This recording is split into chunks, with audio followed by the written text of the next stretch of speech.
The U.S. Senate is rejecting an effort to limit President Trump's military action in Iran. Lawmakers voted down a war powers resolution 53-47.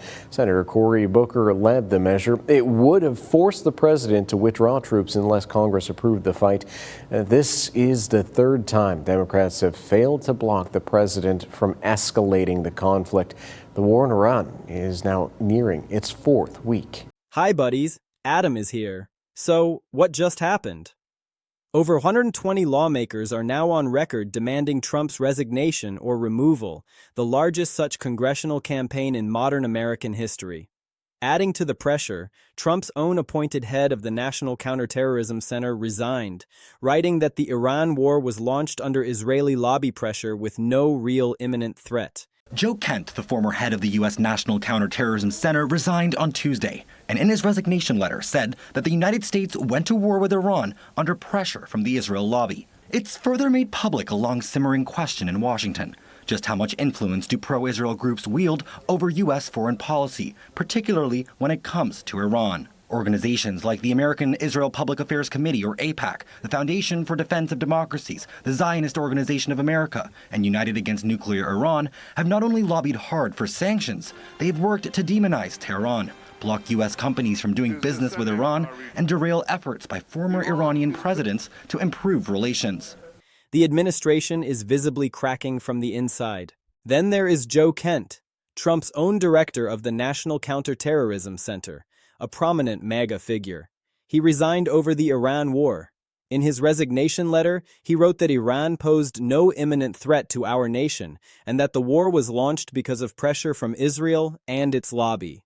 If you want Israel to survive, you need Donald J. Trump as the 47th president of the United States. It's very simple. And in Trump's second term, it's not difficult to see why he became the president to go to war with Iran. His inner circle is not only ideologically aligned with Israel's security agenda, but are also deeply embedded in its political system. His departure is widely described as the first high-profile internal break with Trump over the war. And it has intensified fears among lawmakers that Trump is making reckless war decisions based on external pressure rather than on genuine threat assessment. We just learned, get this, the director of the National Counterterrorism Center, Joe Kent, has just announced he's resigning.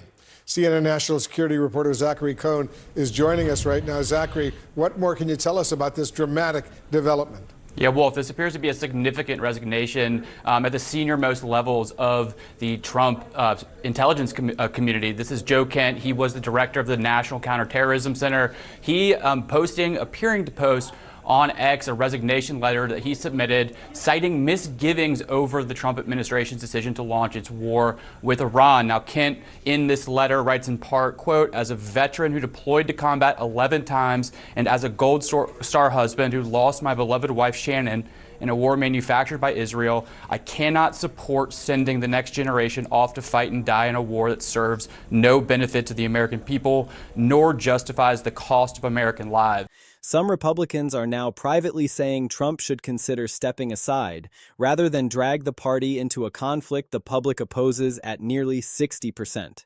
That private Republican sentiment has been emboldened by the Kent resignation.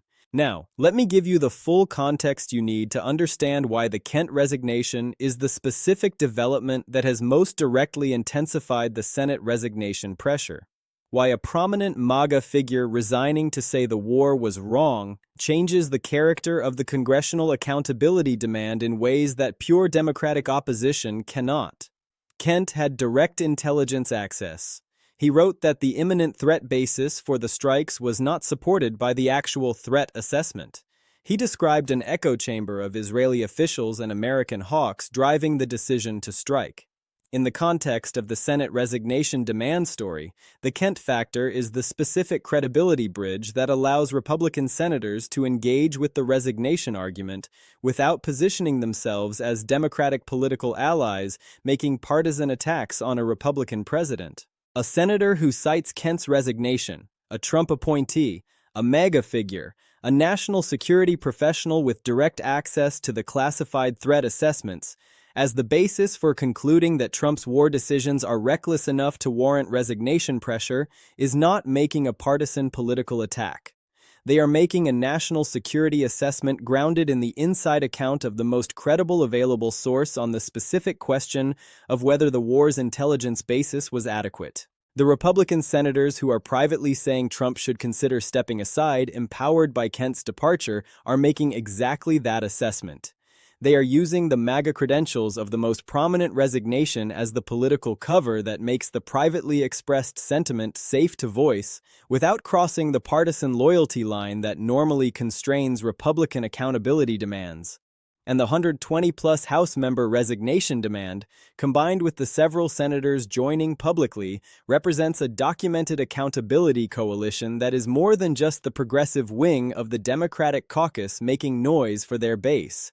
It includes members across the range of the Democratic caucus, from the most progressive members who have been calling for impeachment since day one of the second term, to the more institutionally cautious members who have been waiting for specific documented triggers before adding their voices. The Kent resignation was one of those specific triggers, providing the inside national security account that gave more cautious members the factual foundation for joining the accountability chorus. Many of the resignation-calling members are also co-sponsoring the impeachment articles. That establishes that the resignation demand is not a standalone political maneuver, but part of a layered accountability strategy that uses multiple simultaneous mechanisms. Resignation calls, impeachment filings, 25th Amendment invocations, war powers votes, all building the maximum possible pressure from every available constitutional direction. Let me really dig into the full picture of what the resignation pressure means. There are three distinct dimensions that each deserve careful treatment. The first dimension is the Kent resignation itself, what his letter said, what his credibility represents, and why the first high-profile internal break over the Iran war is so specifically politically significant for the Senate accountability dynamic.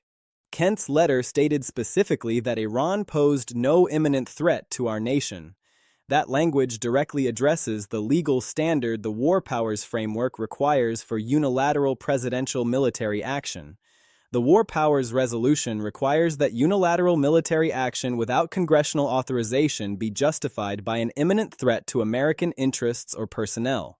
Kent's resignation letter, saying Iran posed no imminent threat, is a specific professional assessment from Trump's own National Counterterrorism Director that the specific legal standard for action was not met by the intelligence picture that Trump and his team were working with. That assessment from that source is the most credible available documentation that the Iran war violated the specific legal framework that distinguishes authorized emergency military action from unauthorized military adventurism.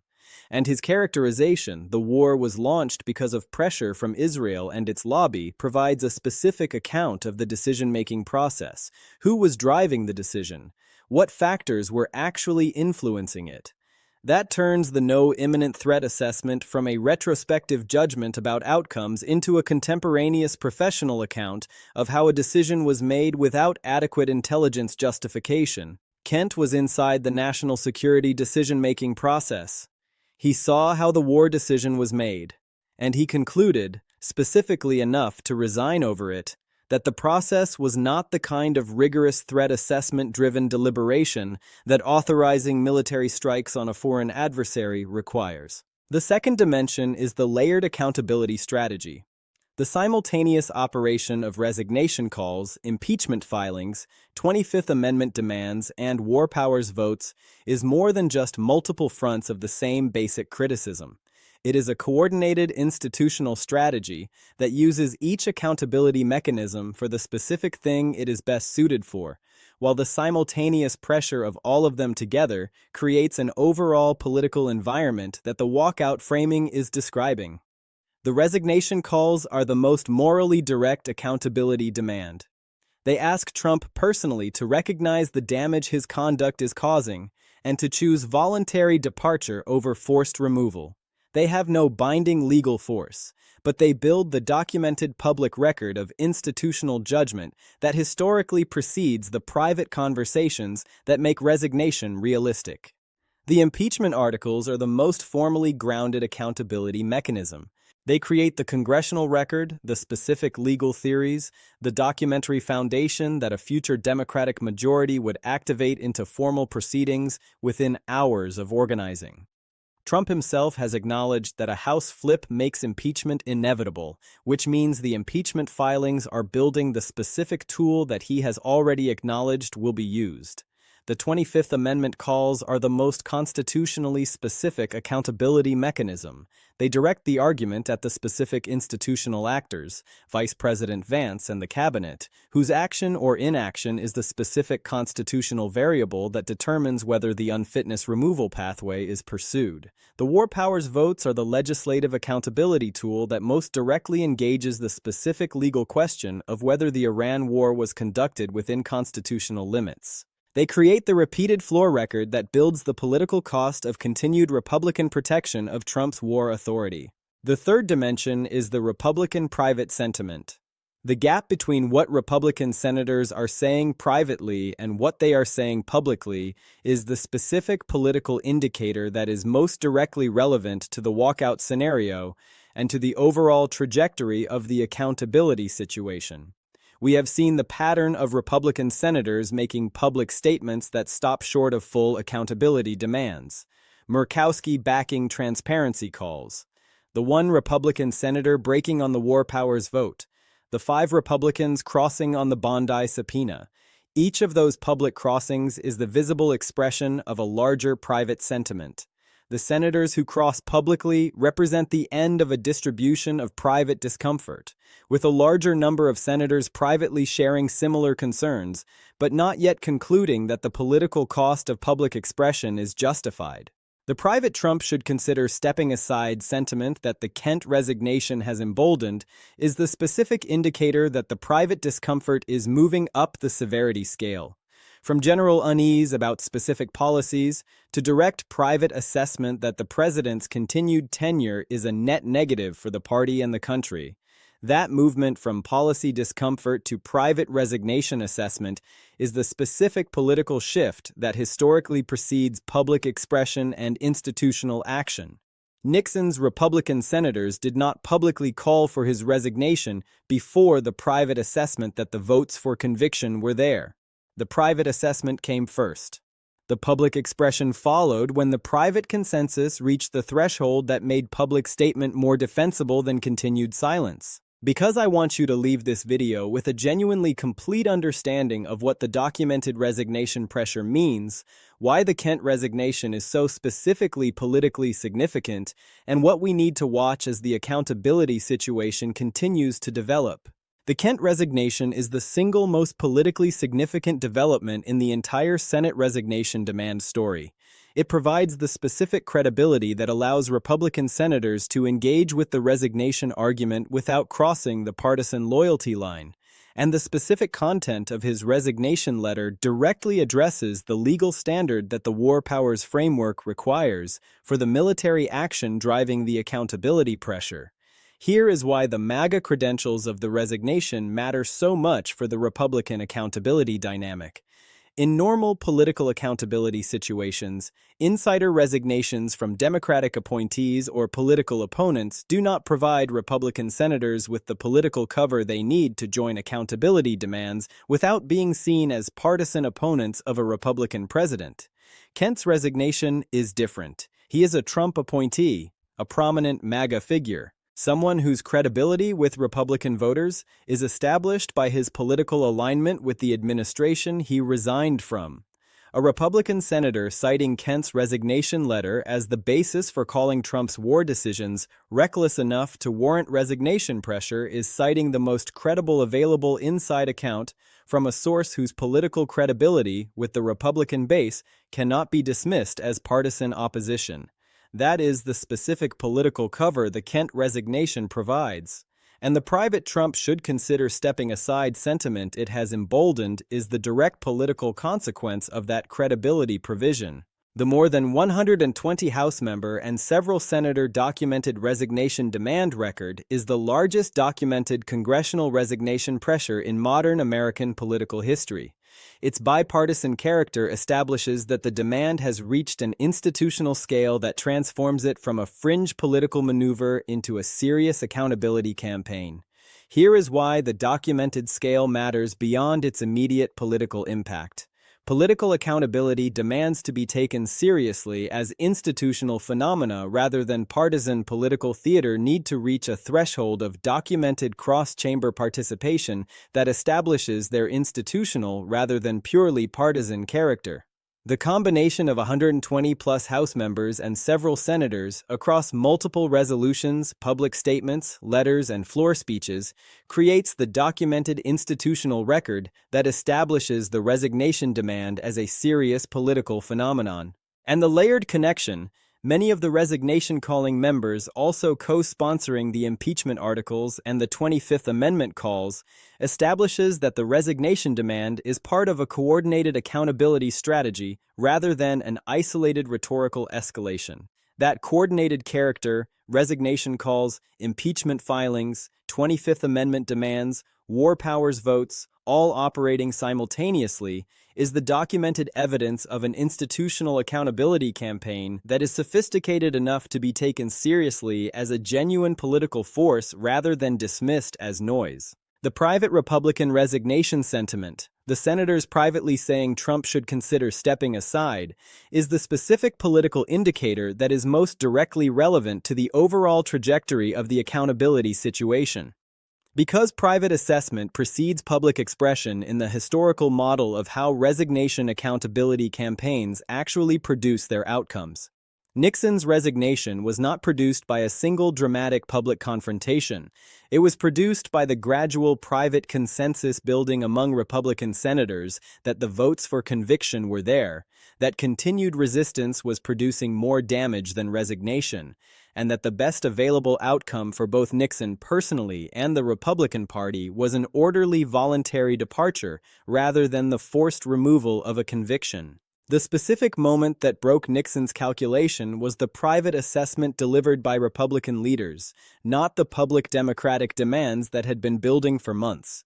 The Republican senators privately saying Trump should consider stepping aside are making the private assessments that, if they grow and deepen and eventually reach the threshold of a delivered private consensus, would be the specific political force that the historical model suggests is the most likely driver of any realistic early departure scenario. Here is what we need to watch as the Senate resignation demand story continues to develop. Because the specific pending variables are identifiable, and their outcomes will determine whether the private Republican sentiment becomes public expression and whether the documented accountability campaign continues to build toward the institutional action that the constitutional removal mechanisms would require. The Iran war trajectory. Whether additional casualties, additional strategic failures, additional Kent-style inside resignations produce the additional public Republican crossings that move the private resignation sentiment from individual private assessment to collective private consensus. The midterm political environment, the approval trajectory, how the specific competitive Senate seats that might be affected by continued association with an unpopular war are calculating the cost of continued Trump protection versus the cost of joining the accountability chorus. The Bondi deposition outcome. Whether the ongoing confrontation produces another documented instance of cross-party accountability demand added to the overall institutional pressure picture, and the overall trajectory of the layered accountability strategy. Whether the simultaneous operation of resignation calls, impeachment filings, 25th Amendment demands, and war powers votes continues to compound the institutional pressure in ways that move more Republican senators from private assessment to public expression. Here is the bottom line. The thing I want you to carry away from everything we covered today. Joe Kent, Trump's own National Counterterrorism Director, a prominent MAGA figure, resigned over the Iran war, writing specifically that Iran posed no imminent threat and that the war was launched because of pressure from Israel and its lobby. The first high-profile internal break with Trump over the war. The most credible available inside account that the strikes lacked the legal justification the war powers framework requires.